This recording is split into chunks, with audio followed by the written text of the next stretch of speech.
Assalaamu calaykum waraxmatullaahi wabarakaatu.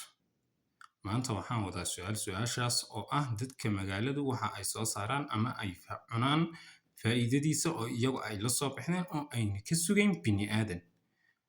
Dadka miyigu waxa ay iyaguna sidoo kale soo saaraan. Dadka miyigu waxa ay soo saaraan sida dhuxusha. Dhuxushu waxa ay ka timaadaa miyiga, waxaana soo sameeya dadka miyiga, waxaana isticmaala dadka magaalada. Hilibku waxa uu ka yimaadaa miyiga, waxaa dhaqda dadka miyiga, waxaana xoogooga ku bixiya dadka miyiga.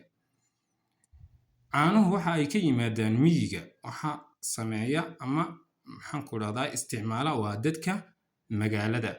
Dadka dhaqa ama soo koriya ee soo nooleeya ee soo isticmaala ee xoogooga iyo muruqooga u isticmaala waa dadka miyiga. Sidoo kale waxa aanan meesha oolin dadka magaaladu waxa ay iyagu gacmahooga kula soo baxaan ee ay isticmaalaan in aad igula wadaagtaan qaybta hoose ee commentiga. Haddii ay noqoto khudaar, haddii ay noqoto hilib, haddii ay noqoto dabkii la shidanayay, haddii ay noqoto caano iyo haddii ay noqoto galley, waxa soo saara waa dadka reer miyiga oo isticmaala muruqooga.